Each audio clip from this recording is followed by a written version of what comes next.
સ્વાગત છે તમારું એમજે ટીચિંગમાં। મારું નામ છે જય મહેતા। અત્યારના આપણો આ બીજા નંબરનો ક્લાસ છે, જ્યાં હું તમને ટેટ 1-2ની પરીક્ષા માટે નવા સિલેબસ પ્રમાણે ટોપિક વાઇઝ ફૂલ કોન્સેપ્ટ સમજાવીશ અને પછી તેના એમસીક્યુ પણ સોલ્વ કરાવીશ, જેની અંદર પાછલી પરીક્ષામાં પૂછાયેલા એમસીક્યુનો પણ સમાવેશ કરેલો છે, એટલે ટોપિક પ્રમાણે તમારી સંપૂર્ણ તૈયારી થઈ શકે। આ બીજા નંબરનો ક્લાસ છે। જો તમે પહેલા નંબરનો ક્લાસ ના જોયો હોય તો એ સૌથી પહેલા જોઈ લેજો, જેની અંદર મેં આ પહેલો ટોપિક કરાવેલો છે। અત્યારના હું તમને બીજો ટોપિક કરાવીશ અને બંને ટોપિક એકબીજા સાથે કનેક્ટેડ છે, એટલે પહેલો ક્લાસ સૌથી પહેલા તમે જોઈ લેજો, બરાબર। હવે આપણે આગળ વાત કરીએ। અત્યારના તમને ખબર જ છે કે હું વિભાગ 1 કરાવું છું, બાળ વિકાસ અને શૈક્ષણિક શાસ્ત્ર। 30 માર્કનો આ વિભાગ છે। એની અંદર એ ટોપિક બાળ વિકાસ, જેના 15 ગુણ છે, એની અંદર આની પહેલાના વિડીયોમાં મેં પહેલો ટોપિક કરાવી દીધો છે, વિકાસની સંકલ્પના અને અધ્યયન સાથેનો સંબંધ। અત્યારના હું તમને બીજો ટોપિક કરાવવાનો છું, બાળ વિકાસના લક્ષણો અને સિદ્ધાંતો। ક્લિયર છે? અને પછી નેક્સ્ટ વિડીયોમાં હું તમને સ્ટેપ બાય સ્ટેપ સમજાવતો રહીશ।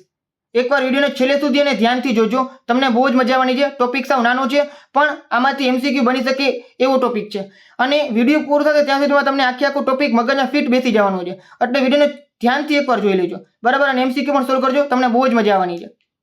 અને મેં કઈ કઈ એક્ઝામ ક્વોલિફાય કરેલી છે એ પણ મેં તમને આની પહેલાના વિડીયોમાં કહી દીધું છે, બરાબર। તો એના વિશે કંઈ વાત કરવાની તમને જરૂર નથી।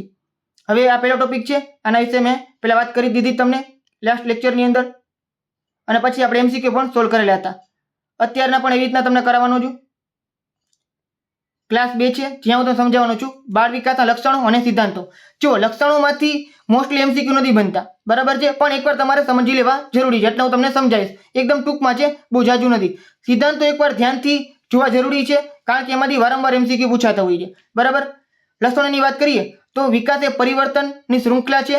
વિકાસમાં ગર્ભધારણથી મૃત્યુ સુધી સતત ફેરફારો થતા રહે છે।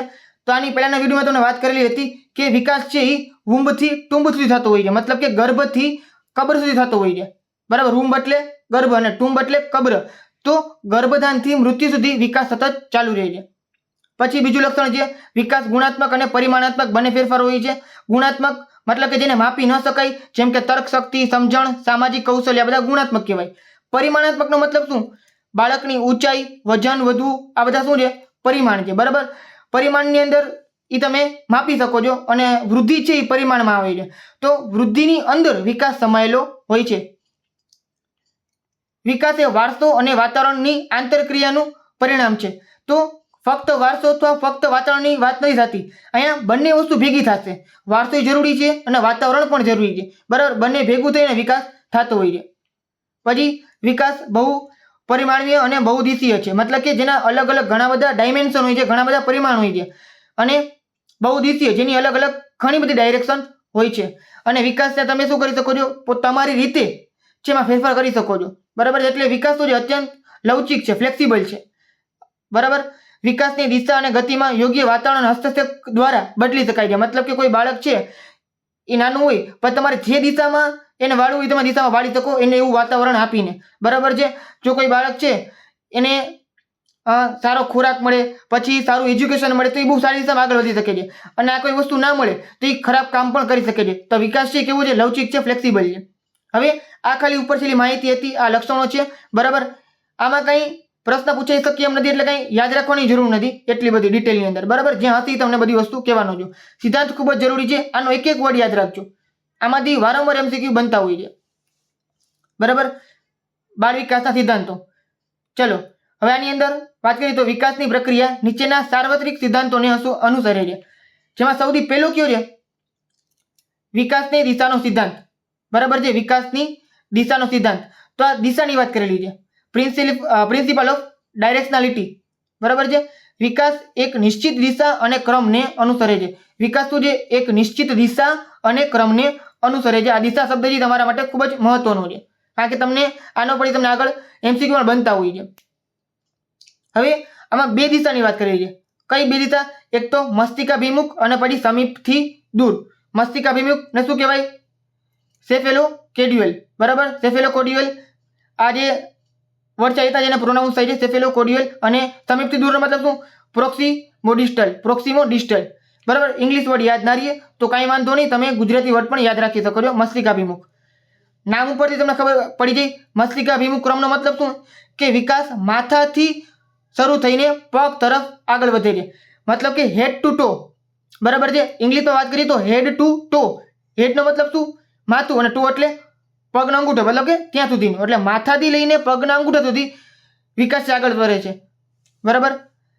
આથી જ નવજાત શિશુ પહેલા પોતાના માથા પર નિયંત્રણ મેળવે છે, અને પછી ધડ, હાથ અને છેલ્લે પગ પર નિયંત્રણ મેળવી અને ચાલતા શીખે છે. તો બાળક છે સૌથી પહેલા પોતાનું મગજ, જે માથું છે, બરાબર, શરીરનું જે માથાનો અંગ છે એના પર સૌથી પહેલા નિયંત્રણ મેળવશે, પછી હાથ જે પોતાના આંગળા છે આ બધી વસ્તુ ઉપર નિયંત્રણ મેળવશે, ધડ છે, બરાબર, અને સૌથી છેલ્લે પગ ઉપર નિયંત્રણ મેળવીને હાલતા શીખે છે. સમીપથી દૂરનો મતલબ શું? વિકાસ શરીરના કેન્દ્રવર્તી ભાગો કરોડરજ્જુથી થઈને દૂરના અંગો સુધી, હાથ પગની આંગળી સુધી આગળ વધે છે. આથી કોઈ બાળક વસ્તુ પકડવા માટે પહેલા આખા હાથનો ઉપયોગ કરે છે, પછી ધીમે ધીમે કાંડાનો, અને પછી સૂક્ષ્મ સ્નાયુઓ દ્વારા આંગળીઓનો ઉપયોગ કરે છે. એનો મતલબ શું છે કે વિકાસથી કરોડરજ્જુથી લઈ અને પછી આગળ અંગો સુધી થાય છે. એટલે શું કહેવાય? સમીપથી દૂર. સમીપથી દૂર, બરાબર. બાળક શું કરે છે કે કોઈ વસ્તુ નાનું હોય બાળક, બરાબર, ત્યારે કોઈ વસ્તુ ઉપાડવી હોય તો આખા હાથનો ઉપયોગ કરશે, આખા હાથનો ઉપયોગ કરશે, અને પછી જેમ જેમ એનું નિયંત્રણ વધતું રહેશે પછી કાંડાનો ઉપયોગ કરે અને છેલ્લે આંગળાનો ઉપયોગ કરશે, કારણ કે સમીપથી દૂર છે, પહેલા આવી રીતના જ એનો વિકાસ થતો હોય છે. પછી આ પહેલો સિદ્ધાંત પૂરો થઈ ગયો. આના વિશે તમને MCQ આગળ જોવા મળશે. બીજું છે સતત વિકાસનો સિદ્ધાંત, બરાબર, પ્રિન્સિપલ ઓફ કન્ટિન્યુટી. વિકાસ છે એ એકાએક થતું ફેરફાર નથી, બરાબર, ફેરફારની શ્રેણી નથી, પરંતુ એક અવિરત અને સતત ચાલતી પ્રક્રિયા છે. કેવી છે? અવિરત છે, મતલબ કે નિરંતર છે, બરાબર, સતત ચાલતી પ્રક્રિયા છે. વિકાસની ગતિ ક્યારેક ધીમી તો ક્યારેક ઝડપી હોઈ શકે છે, પરંતુ ક્યારેય અટકતી નથી. આ વસ્તુ ધ્યાનમાં રાખજો. વિકાસ કોઈ બાળકનો ધીમો હોઈ શકે છે, કોઈ સ્પીડમાં હોઈ શકે છે, પણ અટકતો ક્યારેય નથી. એ સતત ચાલુ હોય છે, કારણ કે અવિરત અને સતત ચાલતી પ્રક્રિયા છે. વિકાસના ક્રમનો સિદ્ધાંત, પ્રિન્સિપલ ઓફ સિક્વન્શિયલ પેટર્ન. ક્રમ, બરાબર છે. તમામ બાળકો વિકાસ માટેનો ક્રમ લગભગ સમાન અને નિશ્ચિત હોય છે. દાખલા તરીકે ભાષાના વિકાસમાં દરેક બાળક પહેલા બબડાટ કરે છે, પછી શબ્દ બોલે છે અને ત્યારબાદ વાક્ય બોલતા શીખે છે. ભલે દરેક બાળક આ તબક્કામાંથી પસાર થવા માટે અલગ અલગ સમય લે, પણ ક્રમ તો બધાનો સમાન હોય છે. ક્રમનો મતલબ શું? સિમ્પલ વસ્તુ છે કે તમારે કોઈ વાક્ય શીખવું છે તો વાક્ય શીખવા માટે સૌથી પહેલા એ શબ્દ શીખવો પડશે, પછી શબ્દને ભેગું કરવા શીખવું પડશે, પછી છેલ્લે તમારે વાક્ય બોલવું પડશે. આ જ પ્રમાણે વિકાસ થશે. સિમ્પલ વસ્તુ છે, બરાબર. દરેક વિકાસની અંદર આ પેટર્ન કોમન હોય છે. પહેલા તમે સહેલામાં સહેલી વસ્તુ શીખશો અને પછી તમે ધીમે ધીમે આગળ વધતા જશો. આ જ એક વિકાસ છે, બરાબર. અને આ જ સિક્વન્સમાં ચાલતું હોય છે. દરેક વ્યક્તિ નાનો હોય કે મોટો, બાળકની જ વાત નથી, દરેક વ્યક્તિ આ જ પ્રમાણે વિકાસ કરતો હોય છે, બરાબર. બાળકની વાત કરીએ તો એ સૌથી પહેલા શબ્દ બોલે, પહેલા બબડાટ કરતા શીખે, પછી શબ્દ બોલે, પછી વાક્ય બોલતા શીખતો હોય છે. બની શકે કે બાળક છે અલગ અલગ સમયે શીખે. કોઈ બાળક મોટું થઈ ગયા સુધી છે ને સરખું બોલી ના શકતું હોય, અને કોઈ નાની ઉંમર છે એ બોલતા શીખી જાય. તો તબક્કા છે એ અલગ અલગ સમય લઈ શકે છે, પણ જે ક્રમ છે સમાન જ હોય છે. ચલો, ચોથો પોઈન્ટ છે એના પર જ વાત કરેલી છે, વ્યક્તિગત ભિન્નતાનો સિદ્ધાંત, પ્રિન્સિપલ ઓફ ઇન્ડિવિજ્યુઅલ ડિફરન્સિએસિસ, બરાબર. વિકાસની તરાહ અને ક્રમ સમાન હોવા છતાં દરેક બાળકમાં વિકાસનો દર, એનો જે રેટ છે, એની ગતિ, સ્પીડ છે અનન્ય હોય છે. કોઈ બાળક વહેલું ચાલતા શીખે છે, કોઈ મોડું. આ ભિન્નતા તેના વારસા અને તેના મળતા વાતાવરણની આંતરક્રિયાને કારણે હોય છે. એક જ માતા પિતાના બે બાળકોમાં પણ વિકાસનો દર અલગ અલગ હોઈ શકે છે. સિમ્પલ વસ્તુ છે કે બે બાળક છે કોઈ દી એક સરખો વિકાસ છે એ સ્પીડમાં નહીં કરી શકે, બરાબર. ચાલવાની વાત કરીએ તો કોઈ બાળક જલ્દી ચાલતા શીખી જાય, કોઈ મોડું ચાલતા શીખે, બરાબર. એનું વાતાવરણ કેવું છે, એનો વારસો કેવો હોય, એના ઉપર આધાર રાખે છે. અને એવું પણ બની શકે કે એક જ માતા પિતાના બે બાળક હોય, ટ્વિન્સ હોય, છતાં પણ એનો વિકાસનો દર અલગ અલગ હોઈ શકે છે. ક્લિયર છે? પાંચમો સિદ્ધાંત છે પરસ્પર સંબંધનો સિદ્ધાંત, પ્રિન્સિપલ ઓફ ઇન્ટરરિલેશન.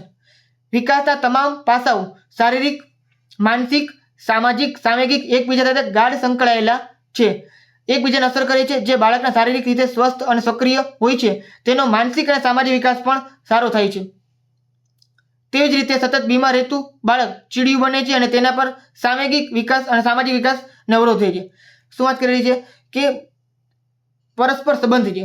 દરેક આજુબાજુની પરિસ્થિતિ છે, પછી શારીરિક હોય, માનસિક હોય, સામાજિક હોય, સાંવેગિક હોય, દરેક વસ્તુ એકબીજા સાથે સંકળાયેલી છે. એના ઉપર જ બાળકનો વિકાસ છે એ આગળ વધતો હોય છે, બરાબર છે. જો બાળક સ્વસ્થ હશે, સક્રિય હશે, એને અલગ અલગ એક્ટિવિટી મળતી હશે, તેનો વિકાસની સ્પીડમાં થશે. બરાબર. પણ કોઈ બાળક એવું બની શકે કે જેને શારીરિક રીતે નબળું હોય, બરાબર છે, પછી વારંવાર બીમાર પડતું હોય, તો એનો મગજથી ચીડિયો બની જાય, વારંવાર એને ગુસ્સો આવે, એને ખાવા પીવાનું મન ન થાય, એનો વિકાસ રૂંધાઈ જાય, મતલબ કે વિકાસ છે એ ધીમો થઈ જાય. વિકાસ થવાનો છે પણ ધીમો થઈ જાય. તો આ બધી વસ્તુ છે. એટલે શું છે કે દરેક વસ્તુ આપણી આજુબાજુ વાતાવરણથી માંડીને દરેક વસ્તુ એ આપણા વિકાસ સાથે સંબંધિત છે, પરસ્પર સંબંધ ધરાવે છે. સામાન્યથી વિશિષ્ટ તરફનો સિદ્ધાંત, principle of general to specific response.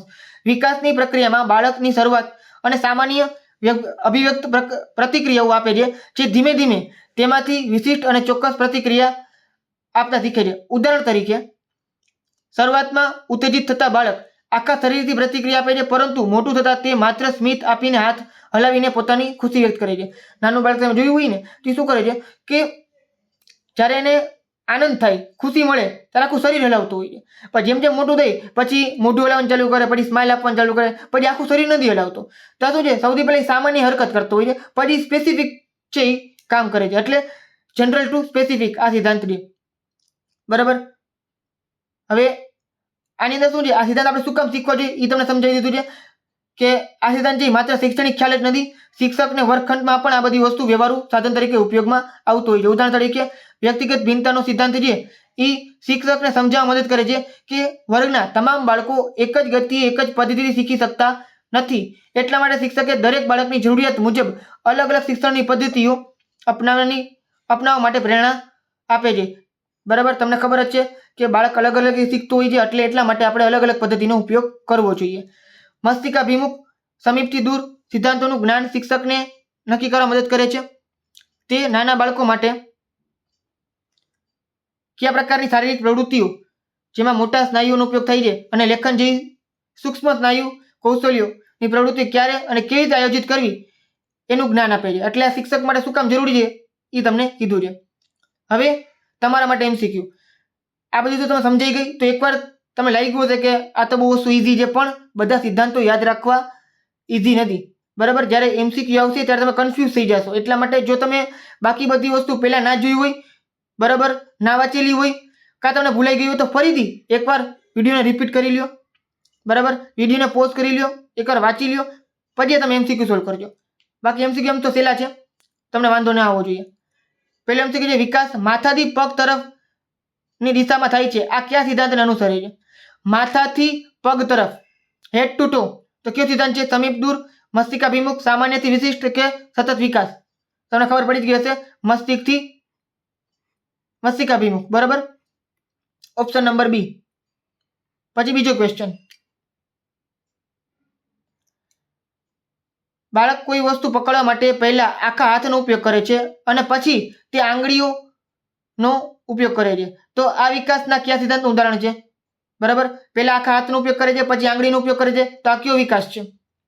મસ્તિષ્કાભિમુખ, પરસ્પર સંબંધ, સમીપ દૂર કે વ્યક્તિગત ભિન્નતા? ચાલો કયો. પરસ્પર સંબંધ તો ના આવે. બરાબર. સમીપથી દૂર કે પછી મસ્તિષ્કાભિમુખ? ચલો કમેન્ટ કરી નાખો. સમીપ દૂર. બરાબર.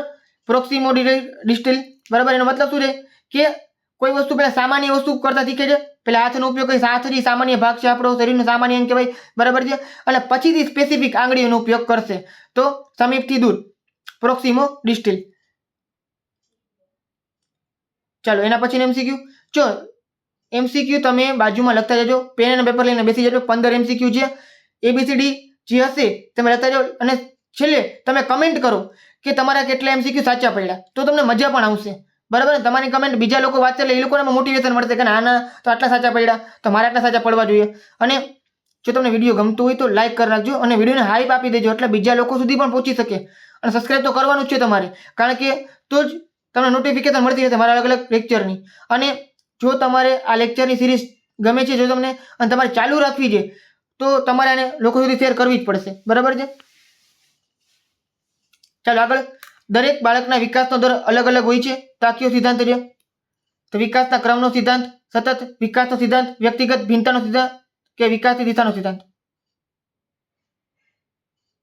ચલો, વિકાસનો દર અલગ અલગ હોય છે. બરાબર. તો વ્યક્તિગત ભિન્નતા, કારણ કે બધાની વ્યક્તિગત રીતે અલગ અલગ ભિન્નતા હોય છે. ચોથો પ્રશ્ન, વિકાસના કયા સિદ્ધાંત મુજબ શારીરિક વિકાસ બાળકના સામાજિક વિકાસ પર અસર કરે છે? શારીરિક વિકાસ બાળકના સામાજિક વિકાસ ઉપર અસર કરે છે.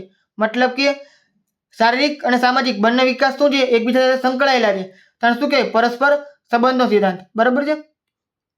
ચલો, પાંચમો, વિકાસની પ્રક્રિયા વિશે નીચેનામાંથી કયું સાચું છે? તે તરુણાવસ્થામાં અટકી જાય છે, તો નહીં, વસ્તુ ખોટી, આજીવન ચાલવાનું છે. માત્ર પરિમાણાત્મક છે, તો એ વાત એ ખોટી. પરિમાણાત્મક અને ગુણાત્મક બંને છે. એક અવરિત પ્રક્રિયા છે, બધા બાળકો માટે દર એક સરખો હોય છે. પહેલા જ મેં તમને વાત કરી બધા બાળકો માટે દર છે અલગ અલગ હોય છે. બરાબર, તો ઓપ્શન નંબર સી છે આપણો સાચો છે. તે એક અવરિત મતલબ કે સતત ચાલતી પ્રક્રિયા છે. ભાષા વિકાસ, આ છઠ્ઠો પ્રશ્ન છે. ભાષા વિકાસનો ક્રમ, બબડાટ, શબ્દો, વાક્યો, આ કયા સિદ્ધાંતને દર્શાવે છે? સાવ ઇઝી ક્વેશ્ચન છે. પેલા એ બબડાટ કરતા શીખે, પછી શબ્દો શીખે, પછી વાક્ય બધા શીખે. આ કયો સિદ્ધાંત છે? તો તમે જોઈ શકો ક્રમ છે. આ બધો ક્રમ છે. બરાબર, ડાયરેક્ટ વાક્ય બધા શીખી શકતો નથી. તો ક્રમ છે, તો વિકાસના ક્રમનો સિદ્ધાંત. Option number B. ચલો, સાતમો પ્રશ્ન. એક બાળક રડતી વખતે હાથ, પગ અને આખું શરીર હલાવે છે, ત્યાં કયો સિદ્ધાંત છે? આખું શરીર હલાવે છે. બરાબર, આખું શરીર હલાવવાનો મતલબ શું છે? વિશિષ્ટથી સામાન્ય તરફ, સામાન્યથી વિશિષ્ટ તરફ, મસ્તિષ્કાભિમુખ કે સમીપથી દૂર? ચલો, તો આવશે સામાન્યથી વિશિષ્ટ તરફ. જો વિશિષ્ટ સામાન્ય તરફ આવું તો કંઈ છે જ નહીં, તો ઓપ્શન એ તો નીકળી જ જાય. બરાબર છે. સમીપથી દૂર તમે કન્ફ્યુઝ થઈ શકો, પણ ઈઝી વસ્તુ છે. આખું શરીર ક્યારે હલાવે? આખું શરીર મતલબ કે સામાન્ય વસ્તુ છે. સામાન્ય વસ્તુ સૌથી પહેલા હલાવશે અને પછી ધીમે ધીમે રડતી વખતે ખાલી એ મોઢું હલાવે અથવા તો આંખથી પોતાના આંસુ લૂછી શકે, એટલે મતલબ સ્પેસિફિક કામ કરી શકે. તો સામાન્યથી વિશિષ્ટ તરફ. નીચેનામાંથી કયો વિકાસનો સિદ્ધાંત નથી? બરાબર, સતત છે, પછી પરસ્પર સંબંધિત ધરાવે છે, ઉલટાવી શકાય છે તેવો છે, કે અનુમાનિત કરી શકાય તેવો છે? તો જો ઉલટાવી શકાય તેવો આ વિકાસનો સિદ્ધાંત નથી. Option number C. શું કામ? કારણ કે વિકાસ કોઈ દી ઊંધો ના થાય. વિકાસ એક જ દિશામાં આગળ વધતો રહેતો હોય, તમે ઉલટાવી ના શકો. રિવર્સિબલ નથી. બરાબર છે. નમો, શિક્ષકે વર્ગમાં ભણાવતી વખતે વ્યક્તિગત ભિન્નતાનો સિદ્ધાંત શા માટે ધ્યાનમાં રાખવો જોઈએ? કારણ કે બધા બાળકોની શીખવાની ગતિ અને શૈલી અલગ હોય છે. શિસ્ત જાળવી સરળ બને છે. બધા બાળકોને સમાન ગ્રેડ આપવા પડે છે. અભ્યાસક્રમ પૂર્ણ કરવો પડે છે. તો આ વસ્તુ તો કોઈ દી ના હોય કે અભ્યાસક્રમ પૂર્ણ કરવો, ગ્રેડ સમાન આપવા, આવું કંઈ ના હોય. બરાબર છે. એ અને બી માંથી ઓપ્શન હોઈ શકે, પણ તમને ખબર પડી જ ગઈ હશે. આ ઇઝી ક્વેશ્ચન છે કે બધા બાળકોની શીખવાની ગતિ અને શૈલી અલગ અલગ હોય છે. ચલો, વિકાસના સિદ્ધાંતોનું શૈક્ષણિક મહત્વ શું છે? માત્ર મનોવૈજ્ઞાનિક માટે ઉપયોગી છે, તો વાત ખોટી. આપણે ટીચર્સ માટે પણ ઉપયોગી હોય છે. શિક્ષકોને બાળકની વિકાસાત્મક જરૂરિયાતોને સમજવા મદદ કરે છે. પરીક્ષામાં સારા માર્ક્સ લાવવા માટે જરૂરી છે, તો આ વસ્તુ કંઈ લાગુ પડતી જ નથી, તમને ખબર પડી જ જાય. તેનાથી બાળકના ભવિષ્યની ચોક્કસ આગાહી કરી શકાય છે. જો બાળકના ભવિષ્યની આગાહી થઈ શકે છે કોઈ પણ વિકાસ સિદ્ધાંતોથી, પણ ચોક્કસ આગાહી ન થાય. બરાબર છે. ચોક્કસ આગાહી કોઈ ના કરી શકે કે આ વ્યક્તિ આગળ જઈને શું કરી શકશે. બરાબર છે. એક વસ્તુ ધ્યાનમાં રાખવાની. એમ તો ઘણા બાળક બહુ હોશિયાર હોય છે. બરાબર, ભવિષ્યમાં બહુ મોટો એન્જિનિયર બને, પણ એન્જિનિયર બન્યા પછી આતંકવાદી પ્રવૃત્તિઓ કરે તો શું કરવાનું? તો એ પણ એક પ્રકારનો વિકાસ જ છે, પણ વિકાસથી અલગ દિશામાં લઈ જઈએ છે. બીજા માણસોને હેરાન કરવા માટે પણ થઈ શકતો હોય છે. જેમ કે લાદેન, નામ સાંભળેલું છે તમે, ઓસામા બિન લાદેન. બરાબર, અમેરિકા એને મારી નાખ્યો હતો, પાકિસ્તાનમાં છુપાયેલો હતો. તો એ બહુ મોટો એન્જિનિયર હતો, એનું મગજ બહુ સારું હતું, પણ છતાં એને જે દિશા અપનાવી એ બહુ અલગ હતી. બરાબર છે. તો વિકાસ કઈ દિશામાં થાય એ પણ જરૂરી છે. તમે ઓપ્શન નંબર બી આવશે. બરાબર, શિક્ષક ને બાળકની વિકાસાત્મક જરૂરિયાતો સમજવામાં મદદ કરે છે. 11મો પ્રશ્ન. વિકાસ પરિપક્વતા અને અધ્યયન બંને આધાર રાખે છે, બંને પર આધાર રાખે છે. આ વિધાન કયા સિદ્ધાંત સાથે સૌથી વધુ સુસંગત છે? સતત વિકાસનો સિદ્ધાંત, વિકાસના ક્રમનો સિદ્ધાંત, પરસ્પર સંબંધનો સિદ્ધાંત અને વ્યક્તિગત ભિન્નતાનો સિદ્ધાંત. પરિપક્વતા અને અધ્યયન બંને ઉપર આધાર રાખે છે. આ તમને શબ્દ આગળ આવી ગયો હતો, જો ખબર હોય તો તમને. સાવ ઇઝી ક્વેશ્ચન છે. બરાબર, આનો ઓપ્શન શું આવશે? પરસ્પર સિદ્ધાંત, પરસ્પર સંબંધનો સિદ્ધાંત. ક્લિયર છે? કારણ કે બંને ઉપર પરિપક્વતા એટલે શું? શારીરિક વસ્તુ. અધ્યયન એટલે શું? માનસિક વસ્તુ. તો શારીરિક અને માનસિક બંને વાતાવરણ સાથે સરખો આધાર રાખતો હોય છે, તો એ શું છે? પરસ્પર સંબંધ છે. ચલો, આમાં તમને ઇંગ્લિશ શબ્દ આપેલા છે. બરાબર, સેફોલોકેડ્યુઅલ અને પ્રોક્સિમી ડિસ્ટિલ. બરાબર, આ બંને શબ્દો વિકાસની કઈ બાબત સાથે સંબંધિત છે? ગતિ, દિશા, અવસ્થા કે અવરોધો? મેં તમને આની પહેલા એક શબ્દ ઉપર ભાર આપવાનું કીધું હતું, એના પર પ્રશ્ન પૂછાયેલો છે. આ બે શું છે? તો આ દિશા નક્કી કરે છે. આ બે શું છે? દિશા છે. આ કઈ દિશા છે? તો કે માથાથી લઈ અને પગ સુધી. અને આ કઈ દિશા છે? કરોડરજ્જુથી લઈ અને આખા શરીરના અંગો સુધી. તો આ બે અલગ અલગ દિશા યાદ રાખવાની તમારે. એના પછીનો, એક બાળક બીજા બાળક કરતા વહેલું બોલતા શીખે છે, આનું કારણ શું છે? માત્ર વારસો, વાતાવરણ, વારસો અને વાતાવરણની આંતરક્રિયા અને શાળાકીય શિક્ષણનો અભાવ. સાવ ઇઝી ક્વેશ્ચન છે. વારસો અને વાતાવરણની આંતરક્રિયા બંને વસ્તુ આવશે. માત્ર વાળા જે ઓપ્શન હોય ને મોસ્ટલી ખોટા જ હોય છે. બરાબર, એ વસ્તુ તમારે ધ્યાનમાં રાખવાની. વિકાસની પ્રક્રિયામાં બાળક સૌપ્રથમ શું કરે છે? બાળક સૌપ્રથમ શું કરે છે? વિકાસની પ્રક્રિયામાં બાળક સૌથી પહેલા શું કરે? જટિલ વસ્તુ કઈ રીતે કરે? તો જટિલ વસ્તુ તો ન જ આવે. હેતુપૂર્ણ ક્રિયાઓ, આવું કઈ આપણે આવ્યું જ નથી. બરાબર, તો એ પણ ના આવે. વિશિષ્ટ ક્રિયાઓ કે સામાન્ય ક્રિયાઓ? તો સૌથી પહેલું પગલું જે છે એ સામાન્ય ક્રિયાઓનું છે. બરાબર, કઈ છે? સામાન્ય ક્રિયાઓનું. કારણ કે બધાનો સિદ્ધાંત છે સામાન્યથી વિશિષ્ટ તરફ. બરાબર છે, તો સામાન્ય ક્રિયાઓ સૌથી પહેલા કરશે, પહેલા આખા શરીરનો ઉપયોગ કરશે, પછી હાથ, પગ અને આંગળાનો ઉપયોગ કરશે. છેલ્લે MCQ ધ્યાનથી જોઈ લેજો. વિકાસના સિદ્ધાંતો વિશે શું કહી શકાય? તે દરેક સંસ્કૃતિમાં અલગ અલગ હોય છે. મોટે ભાગે સાર્વત્રિક હોય છે. તે શારીરિક વિકાસને લાગુ પડે છે. તે માત્ર બુદ્ધિશાળી બાળકોને લાગુ પડે. તો માત્ર વાળા ઓપ્શન તો જ કાઢી નાખવાના. બરાબર, મોસ્ટલી ઓપ્શન ખોટા હોય છે. દર વખતે ખોટા હોય એવું જરૂરી નથી, પણ મોસ્ટલી ખોટા હોય છે. તે દરેક સંસ્કૃતિમાં અલગ અલગ હોય છે. તો એની ગતિ છે એ દરેક બાળકમાં અલગ હોય છે કે અલગ અલગ હોય છે, પણ સંસ્કૃતિમાં અલગ અલગ હોય એવું કંઈ આપણે આવ્યું નથી.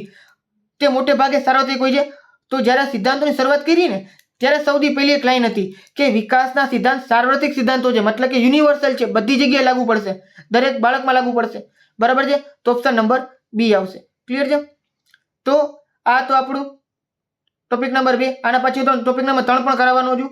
બરાબર, અત્યારે તમને સેશન કેવું લાગ્યું, વિડીયો કેવો લાગ્યો, ક્લાસ બીજો આપણે કેવો લાગ્યો, એકવાર જરૂરથી તમે કમેન્ટ કરજો. બરાબર છે, તમને ગમે છે તો પોઝિટિવ કમેન્ટ પણ આપી શકો છો. કાંઈ તમને એવું લાગે છે કે હજી થોડુંક વ્યવસ્થિત સમજાવવું જોઈએ તો એ પણ કમેન્ટ તમે કરી શકો છો. બાકી તમે વિડીયોને હાઈપ આપી દેજો એટલે બીજા લોકો સુધી પહોંચી શકે.